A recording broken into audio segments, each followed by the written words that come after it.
I want to give you all an update on where we are as a church with unified worship. As you know, a few weeks ago, we pivoted our service times to 9 o'clock and 10:30. That did not mark the start of unified worship, but we're really excited.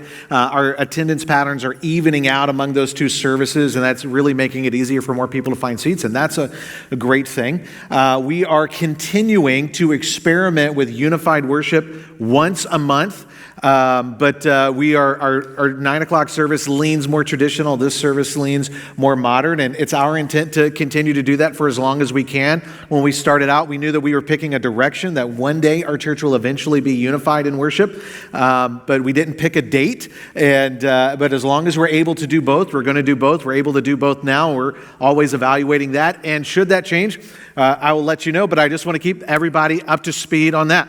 Today, we are moving into week 2 of our series, Dear Church. And as I was thinking about this message, I found myself this week thinking about my all-time favorite basketball player, which is Kobe Bryant.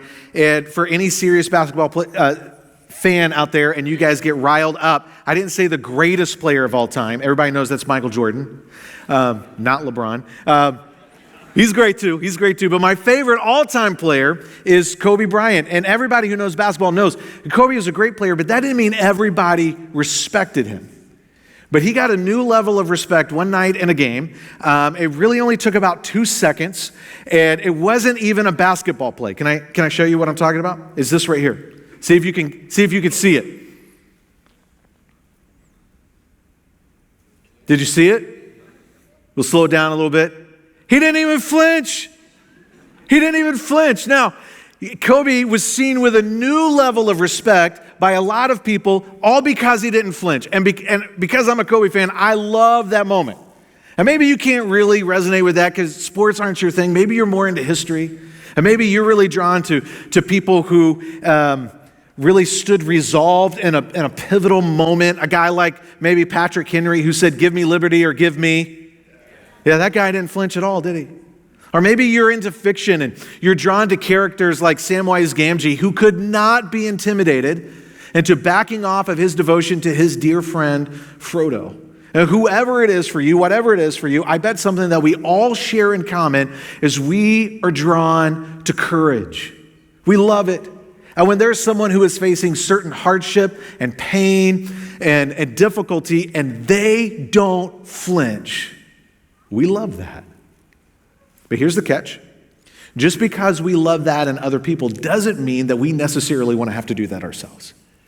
Just because we love it when people are in circumstances and we see the virtue of courage come out in their lives, just because we admire that in them doesn't necessarily mean that we want to be in those same circumstances that require courage from us. And yet, that's exactly what we're going to be talking about today. So I want you to grab a Bible and turn to this passage, or you can grab your phone and you can scroll through this passage with us together. Revelation is probably the second easiest book to find in the Bible. It is the very last one. And as you're turning to it, I want to give you a little backstory, a little context, and I'm going to include a nugget that we didn't talk about last week. First off, you probably remember this. We call it the book of Revelation, but it was really a letter from Jesus to 7 local churches. And this one letter contained inside of it 7 distinct letters to 7 churches that existed in the first century. You could go to those sites today. They're in modern-day Turkey. The man who physically wrote this letter down, his name was John. And he received a vision, a message from Jesus to write this down. Now, what I didn't tell you last week is that when John received this, he was a prisoner in exile on a remote island called Patmos. And the reason that he was imprisoned is because of his preaching of the gospel. The Roman government saw him as a dissident citizen, and they tried to move him to the farthest away from influence as they possibly could.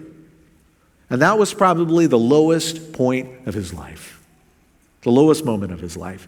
And into that moment, Jesus comes with this message of encouragement and hope and ultimate victory. So let's read together Revelation 2, starting in verse 8. To the angel in the church of Smyrna write.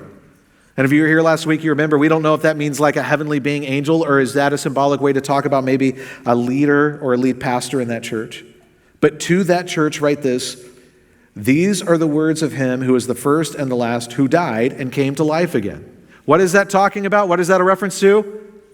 The resurrection. And last week we saw this. These letters started out with a reminder of the resurrection of Jesus, and we see it again. And this second letter that goes to the church in Smyrna. Why is that, do you think? Why is that so important? Because none of this matters. And all of this is a waste of time if Jesus didn't rise from the dead. A dead Jesus is a worthless Jesus. But if he did rise from the dead, nothing that he said should be ignored. If Jesus did rise from the dead, nothing that he promised should be doubted. And if Jesus really did rise from the dead, it doesn't matter what kind of road we have to walk in life, how bumpy or difficult it is, whether we're talking individually or collectively as a church, for followers of Jesus, every road leads to victory. Because the resurrection shows that every fear is conquered and every grief is healed. I think we could say it like this: everything hinges on the historical reality of the resurrection. And for us to see what comes next, to hear what comes next, to live what comes next, it's going to require the same power of God that rose Jesus from the dead to be at work in our life. So let's buckle up and let's get ready. In verse 9, I know your afflictions and your poverty, yet you are rich. I know about the slander who say they are Jews and are not, but are the synagogue of Satan. Do not be afraid of what you are about to suffer. Don't be what? Afraid. It's not if suffering happens. It is a lock. It's a guarantee. It's coming. You're going to face pain. You're going to face hardship. You're going to face injustice. Don't be afraid. I tell you, the devil will put some of you in prison to test you. You will suffer persecution for 10 days. Be faithful even to the point of death, and I will give you life as your victor's crown. Whoever has ears, let them hear what the Spirit says to the churches. The one who is victorious will not be hurt at all by the second death. This is the second week in a row that we get what's really an unexpected message from Jesus to local churches. And we got to remember that the church is the bride of Christ. He deeply and perfectly loves the universal church, and the universal church just means all believers everywhere for all time. But Jesus also deeply and perfectly loves every local church, and even this unexpected message is an expression of his love for the church. Last week, this was the unexpected message. It's better to have no church than an unloving church. And I got to tell you, I want to push back on that. And maybe you do too. I want to say, hey, Jesus, isn't it better to share the truth without love than to not share the truth at all? And Jesus' stunning, crystal clear answer is no. It's better to have no church than an unloving church. And this is the unexpected message this week. It's better to let a church suffer than to prevent it. And I want to push back on this too. I want to say, hey, Jesus, isn't it better to have a protected church than a persecuted church? And the answer of Jesus is no. And clearly it's not Jesus' intent, and clearly it's not the experience that every church is going to have to navigate persecution. Many churches and many people will never experience that, and maybe that's the best way to describe our church. And many of us, and I'll put myself in that, many of us, our entire Christian life, our entire Christian experience really has been bracketed by comfort, which means that we are vulnerable. If our entire Christian experience really has been marked by comfort, it means that there is a vulnerability in us to remodel, to remake, to reconstruct the faith in the pursuit of comfort instead of the pursuit of Jesus Christ. Albert Tate is a pastor and author. He's got some words of wisdom for us, words of wisdom for those of us who carry that vulnerability. This is what he says. He says, you'll never rebuild a God that will tell you no. You'll never rebuild a God that would allow pain or disappointment in your life. So whatever you reconstruct, it won't include pain. And one of God's tools in his sanctifying process is pain. Jesus' message to this church is, I know your afflictions and your poverty, yet you are rich. Why would he say that? What he's saying is I know that you don't have it as good as you want, but you have it better than maybe you can understand. I know you don't have it as good as you want, but you have it better than maybe you can understand. And I want you to make this observation with me. There are 7 letters to 7 very real, distinct churches. All but two of them, Jesus has something against them. This is one of the 2 churches. Jesus doesn't have anything against this church. He is not disappointed with them. He is not displeased with them in any way. But because he loves them, he wants them to receive this message. You may not have it as good as you want, but you have it better than you can understand. Now, there's a real wrestling match here, isn't there? Now, some of us might say, I don't want to be metaphorically rich, Jesus. I want to be rich, rich, Jesus. And it exposes, really, what do we value? Do we value the richness of our faith, fulfilling our purpose, and being united with him? Or do we value more our money, stuff, and comfort?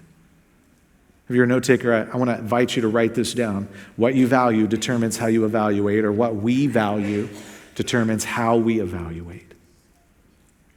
I learned this lesson from one of my all-time favorite Bible teachers. His name was Warren Wiersbe. He once wrote this. He said, our values determine our evaluations. If we value comfort more than character, then trials will upset us. If we value the material and the physical more than the spiritual, we will not be able to count it all joy. If we live only for the present and forget the future, the trials will make us bitter, not better.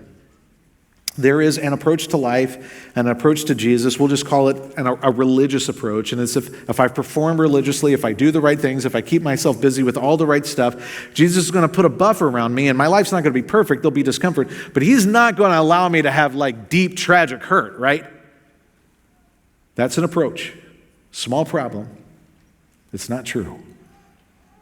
Even the best religious rule keepers suffer in life. And that's not something that Jesus ever promised us. And so from my heart to you, I want you to hear this. If it is your aim, if it is your goal to avoid as much difficulty and pain as you can, you will never grow up. If it is your aim, if it is your goal to avoid as much difficulty and pain as you can, you will never mature, and neither will your faith. I know that there are a lot of C.S. Lewis fans in here, and maybe you grew up reading the Chronicles of Narnia as a kid. Maybe you've even read those stories to kids.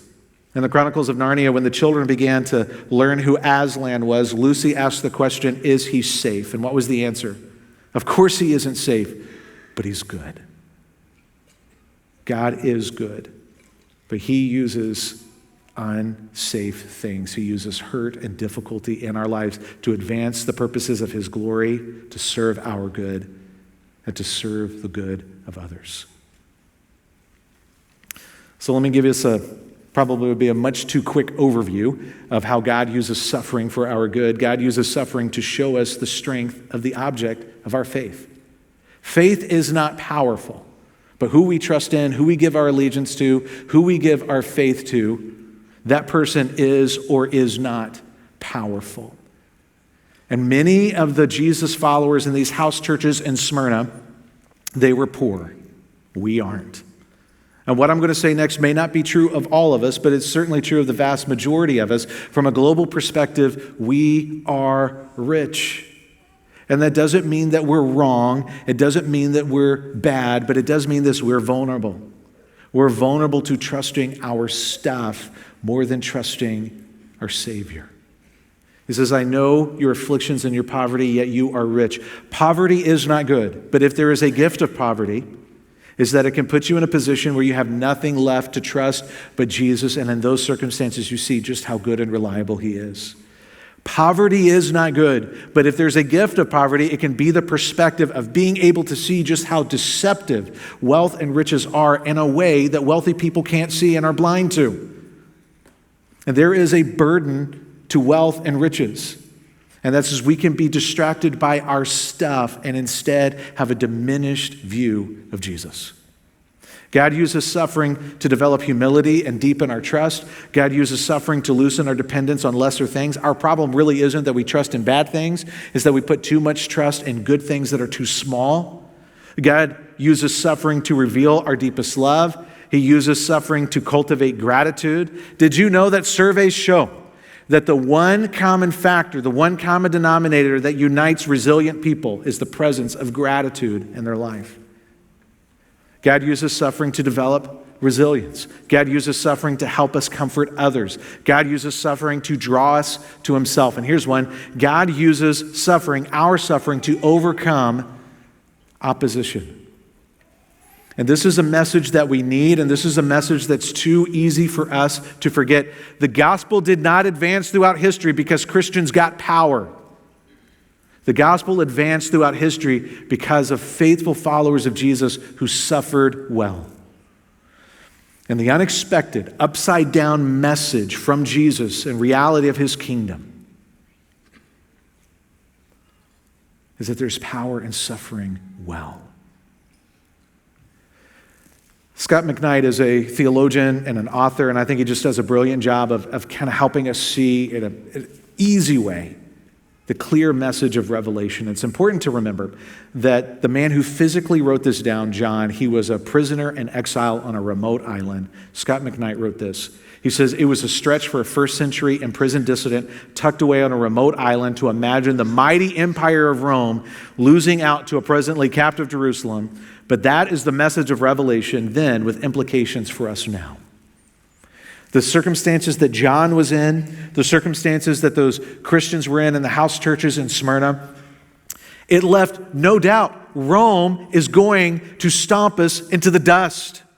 Rome is going to stamp out and snuff out the gospel movement.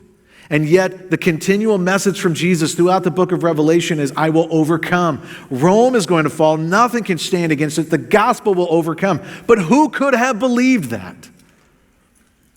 This summer, I got to go to Croatia, and I saw what was for me an unforgettable reminder of how Jesus keeps his promise.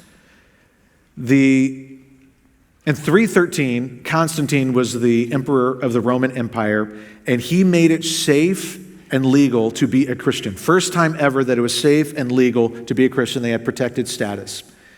The emperor right before him was a man named Diocletian, and he led the last wave of persecution against Christians in the Roman Empire. It was the most brutal campaign of persecution against Christians in the history of Rome. Towards the end of his life, he wanted to retire, and he built a palace by the sea in what is today Split, Croatia. You can go there and you can see it. And he spent his final days in retirement, and he handed the Roman Empire over to the next group of guys. You could go to the palace today, and do you know what you will find? In the center of Diocletian's palace, you will find a church. And in the center of that church, you will find this. It is a tomb of a local bishop from that city who was martyred, who was murdered at the order of Diocletian. Do you think that that bishop could ever anticipate? Do you think that his congregation could ever predict that one day nobody would care about who Diocletian was, and in Diocletian's palace they would build a beautiful church, and that this man's remains would be brought into that church and entombed as a reminder Jesus keeps his promises and the gospel overcomes? There is power in suffering well. And so I want to ask you this question. Is there anything that could happen to us that would cause us to flinch in the face of hardship or flicker and fade instead of reflecting Jesus? And to help us get really candid with ourselves, I have a couple of follow-up questions. What did we learn about our ability to face hardship and reflect Jesus since 2020? To make it really personal, what did I learn about my ability to face hardship and reflect Jesus during, and you can fill in the blank with whatever hardship you had to walk through? What do we want the answer to be? Jesus says to this church, I know about the slander of those who say they are Jews and are not, but are the synagogue of Satan. When I say synagogue of Satan, does anybody feel a little uncomfortable with that? Does that feel a little offensive? My wife and I were talking about this. She's like, that feels offensive. So if you feel that way, you're not alone. I don't think it is offensive, but I could totally understand when you read synagogue of Satan, That's your first response. It probably help us to know the background and the context. And the Roman Empire, especially in a city like Smyrna that was so enmeshed with the imperial cult. And what that means is this. It was the law that you had to worship the emperor as though he was a god. That was the law. There's only one group of people in the Roman Empire who were given an exemption that they didn't have to do that. Do you know who it was? It was Jewish people. And at this time in Smyrna, it's very likely that the majority of Jesus' followers in these churches were Jewish people who followed Jesus. And what's going on is some, not all, but some people in the Jewish community who don't follow Jesus, they're lying about and they're slandering these Jewish Christians. And they're trying to get the government to force them to worship the emperor because they know Christians will refuse, and when they do, they'll be punished. Now, this is where we see a very nasty irony. Jewish people are the chosen people of God. And they were marked and defined by monotheism. They only worshiped the God of the Bible. Some, not all, some people from that community were conspiring with the Roman government to try to get Christians to worship a God that they knew was a false God. And Jesus is saying, they're not just conspiring with the government, they're conspiring with Satan himself. They're conspiring with the purposes of Satan, and that's how grievous that sin is. Now, nothing in this passage is about racism. But as your pastor, I think I owe it to you to acknowledge that this terminology right here has been twisted and abused as a license for racism, particularly anti-Semitism. There have been prominent Christian leaders in our lifetime, prominent, beloved Christian leaders in our lifetime who have used this expression to try to encourage American politicians to oppose wealthy and influential Jewish Americans. That's just wrong. That's horrible. People who know and love the Bible have engaged in dishonoring the dignity of people of other ethnicities and use differences as an excuse to engage in wrongs. And some of those wrongs are relatively minor. And some of those wrongs are so severe that it's probably impossible for us to calculate the magnitude of their evil. And people who know and love Jesus have participated in that. And what I'm talking about is not a relic of history. It's an ongoing reality. And I know that talking about the sins of racism are uncomfortable, and for probably a confluence of reasons across our country and across churches, there's an underdeveloped ability to talk about the ongoing sins of racism in a healthy and helpful way. Something you got to know about me is I was born on a Sunday. My mama had me in church on the very next Sunday, and I've missed very few Sundays since. I've got 25 years of pastoral ministry in churches in the South, the West Coast, the Mountain West, and now the Midwest. From my own experience, I can tell you too many church people want to talk about the sins of racism as though they are solved. Does that make sense? Have we solved the sin of greed yet? Have we solved the sin of pride yet? How about the sin of lust? Have we solved that one? Have we solved the sin of lying yet? We got all those sins and more in our own congregation. And that's not a dig. I mean, if I'm getting honest with you, my sin goes deeper than I even know how to acknowledge. And the reason that I could say we got those sins and more in our congregation is because we're not in heaven yet. Like, we're still being sanctified. We're still being matured. Is there anybody who'd be willing to say that there's a category of your life in which you're morally perfect? Like, would any of us say we're morally perfect when it comes to honoring the dignity of the opposite sex? Anybody want to stand up and claim that one? Is there anybody who would say we're morally perfect when it comes to honoring the dignity of people who get on our nerves? Is there anybody who would say we're morally perfect when it comes to honoring the dignity of someone who's in a different age demographic? Is there anyone who would honestly say that we're morally perfect when it comes to honoring the dignity of people in a different socioeconomic bracket? Like, if I stood up here today and told you, guys, here's a category of my life in which I'm morally perfect, you should all be like me, who's running for the door? That'd make me a wackadoo cult leader. Of course we can acknowledge we're not morally perfect. I mean, it should be safe. It should be flat out reasonable for us to say, listen, there are areas of our life where we're not morally perfect. There's no area of our life where we're morally perfect, including honoring the dignity of people of different ethnicities. Now, I am not labeling anybody in here racist, but I am labeling us something. You know what I am? I'm labeling us sinners. And we are sinners who are deeply loved. No one should be more able than us. No one should be more able than us to admit our vulnerability to sin. That is how secure we are in Jesus. And so this should just be the ongoing, never-ending, prayerful disposition of Jesus followers. Jesus, if there is anything in me that dishonors you or dishonors the dignity of someone else, would you show me?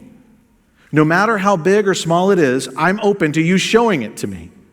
I'm open to you using someone else to show it to me. Can you guys pray that too?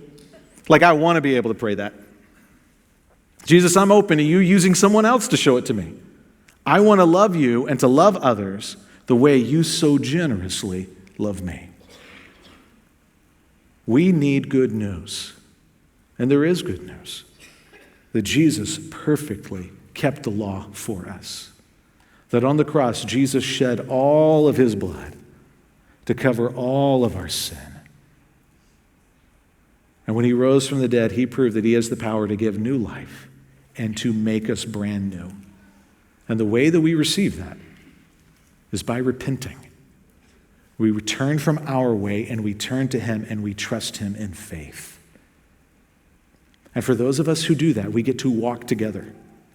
And if walking together means that we've got to face down our own sin, or we have to face down sin that is committed against us, the same power of God that rose Jesus from the dead sustains us. And so Jesus could say this to this church: do not be afraid of what you are about to suffer. I tell you, the devil will put some of you in prison to test you and will suffer persecution for 10 days. That's probably more symbolic than literal. Be faithful even to the point of death, and I will give you life as a victor's crown. Jesus is saying, it's coming. Don't be afraid. It's only going to last for a limited amount of time. Jesus is saying, I know what's going to happen before it happens, and you will not have to endure it 1 second longer than I allow. Now, people who love theology and people who love philosophy that can get together and debate, does Jesus knowing in advance mean that Jesus caused it? That debate is, does knowledge equal causation debate? If you're having that debate, you can invite me. You just got to buy my first beverage, okay? But that debate, while important, is not the big point. The big point is this: Jesus is sovereign over it all. And the sovereignty of Jesus means this. It doesn't mean that he causes everything. The sovereignty of Jesus means that he is the authority. And the sovereignty of Jesus doesn't necessarily mean that he causes everything that happens, but there is nothing that happens that he doesn't allow. And there is not one thing in all of the universe, there's not a single solitary event in all of human history that doesn't happen without his permission. There's nothing that ever happens that overrides his authority. And those believers in the early churches at Smyrna, they could rest in that. And we can rest in that too. And a way that we rest in that is by remembering this: we overcome by what he did, not by what we do. We overcome by what he did, not what we do. If we're lied about, we trust in Jesus. If we're slandered, we trust in Jesus. If we're thrown in prison, we trust in Jesus. If we are the recipients of injustice, we trust in Jesus.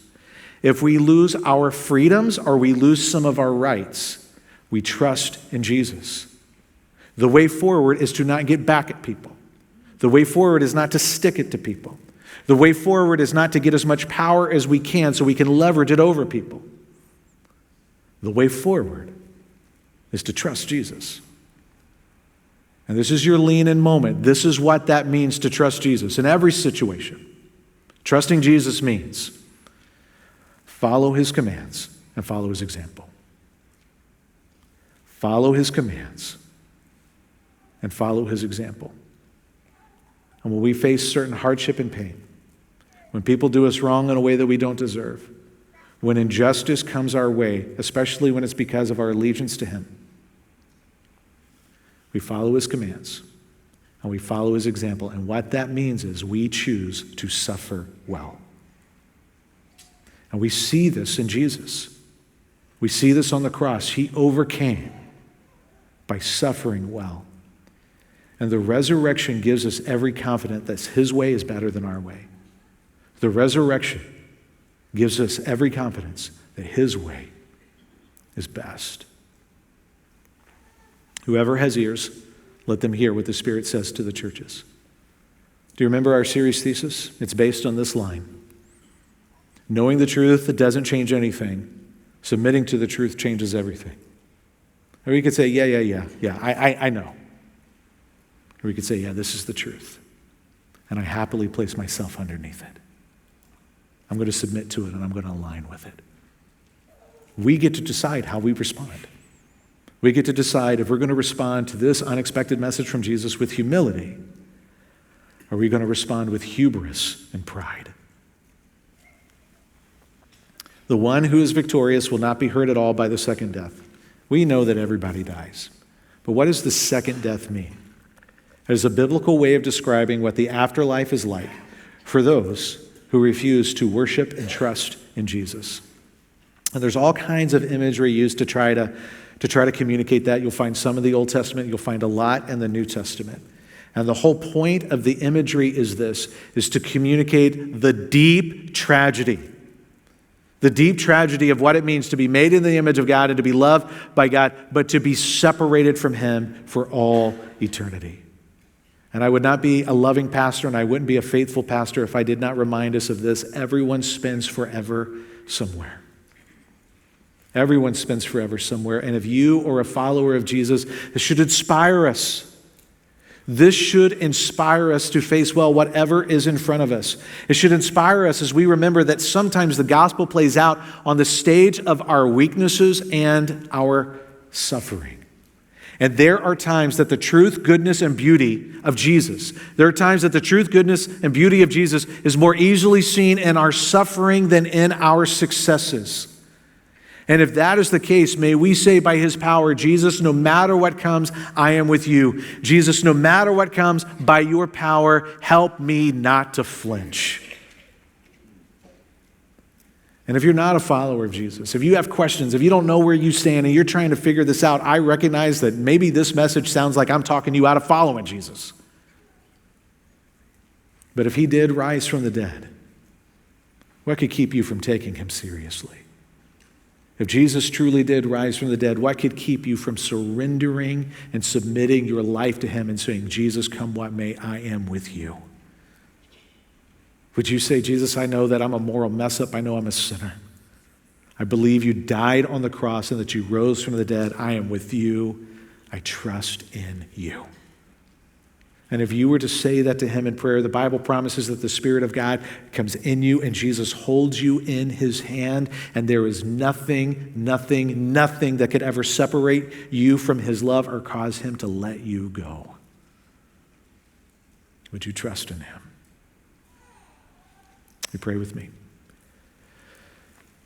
Heavenly Father, I thank you for this letter to the church at Smyrna.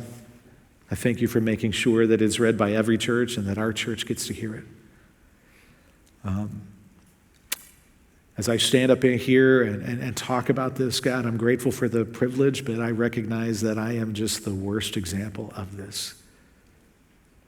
I'm so incredibly relieved that when I am faithless, Jesus is faithful. And when our faith falls short, his never does. And ultimately, our hope is what he has done, not what we do. May we be people who lock arms together. May we be people who love each other well, the way that we've been loved by him. May we be people who, come what may, by your power, we don't flinch. And may we be people who you use to help others see the truth, goodness, and beauty of Jesus so that they could know him too. And it's in his name we pray. Amen.